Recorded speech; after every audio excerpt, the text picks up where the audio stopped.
चलिए आगे बढ़ते हैं। बात उन लोगों की जो तालीमी मैदान में बेहतरीन कारकर्दगी के बावजूद भी मुख्तलिफ अजला के अंदर नज़रअंदाज हो रहे हैं और तवील मुद्दत से महकमा तालीम में खिदमात अंजाम देने के बावजूद, बेहतर नताइज के बावजूद भी सरकार की नज़रों से दूर हैं। जम्मू कश्मीर में वोकेशनल ट्रेनर्स हुकूमत के अधूरे और नामुकम्मल वादों के खिलाफ 3 फरवरी 2025 से बड़े पैमाने पर एहतजाज करने का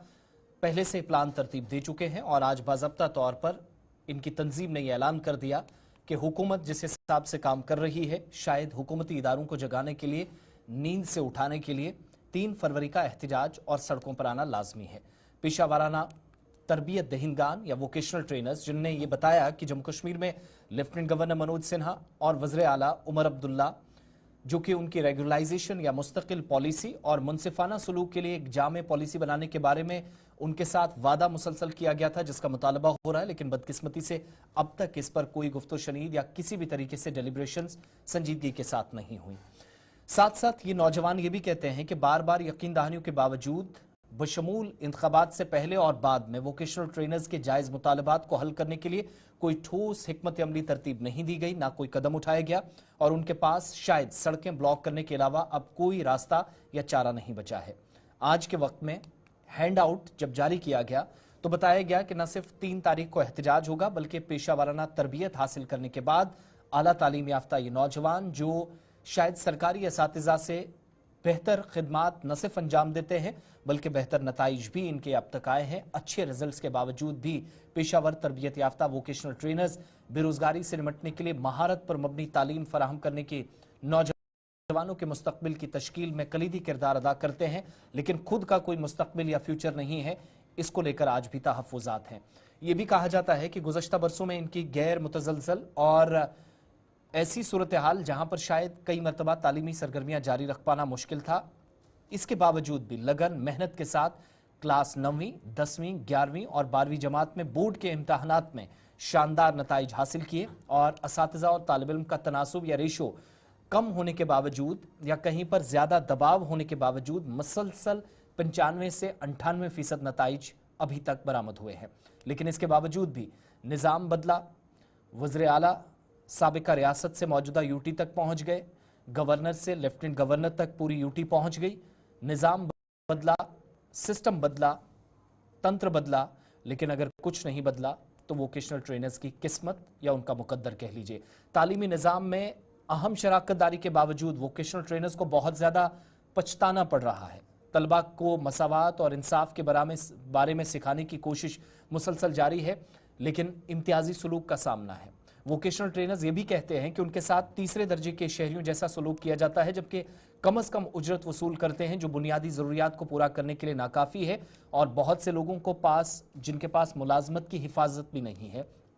किसी भी तरीके से जॉब सिक्योरिटी नहीं है। इसकी वजह से उनके ख़ानदान, बच्चे या करीबी इस वक्त जहनी अमराज में मुब्तला हो रहे हैं और शायद इससे आगे कोई रास्ता बिल्कुल नज़र नहीं आता। जहाँ वोकेशनल ट्रेनर्स की मौत भी हुई है, उनके ख़ानदानों को भी अब तक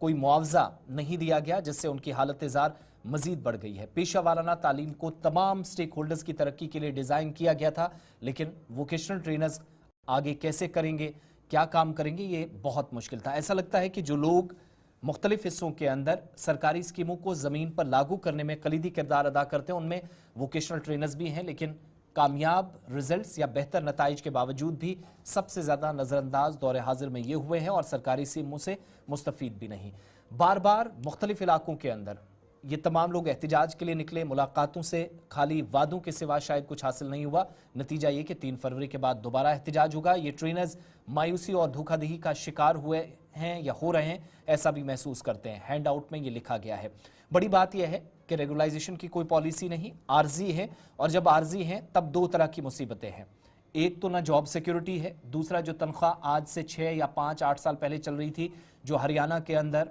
तमिलनाडु के अंदर, केरला के अंदर,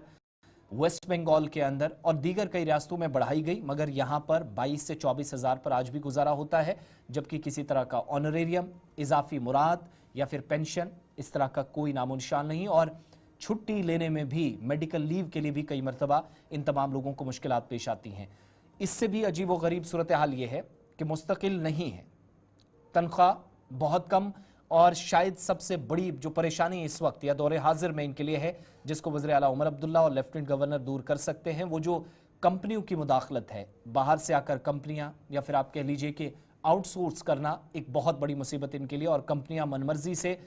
सरकार कितना पैसा देती है, वजारत तालीम क्या करती है, समग्र शिक्षा अभियान के तहत कितना पैसा मिलता है, कोई हिसाबो किताब नहीं, लेकिन यही पैसा जब तनख्वाह की सूरत में वोकेशनल ट्रेनर्स के पास जाता है वो एक महदूद है, 22, 23, 24, 25 हज़ार के आसपास, जो शायद कम, बहुत कम है, गुजारा काफ़ी नहीं है। ऐसे में मुश्किल सूरत हाल तब पैदा हुई जब इन वोकेशनल ट्रेनर्स की फाइलें चीफ सेक्रेटरी के पास पहले भी गई, आज भी गई, लेफ्टिनेंट गवर्नर ने भी क्लियरेंस दिया और कुछ दिन पहले वज़ीर तालीम सकीना ईतो की तरफ से भी यकीन दिलाया गया है कि वोकेशनल ट्रेनर्स के मसाइल को तरजीह बुनियादों पर हल किया जाएगा। लेकिन ये इंतज़ार और तवील होता जा रहा है, कब मसाइल का हल होगा, कैसे होगा, ये देखने वाली बात होगी। लेकिन इनके किरदार को, वोकेशनल ट्रेनर्स के काम को, इनके अभी तक जो अपॉर्चुनिटीज़ मिली उसके मुताबिक जो काम किया, रिजल्ट्स देखेंगे तो ये कई प्राइवेट और गवर्नमेंट स्कूल से बेहतर है। सिर्फ 8 तक पढ़ाना था या 9 तक, लेकिन बोर्ड के रिजल्ट्स भी बहुत अच्छे दिए, जिम्मेदारियां ली और हर तरह का सब्जेक्ट पढ़ाया। इसके बावजूद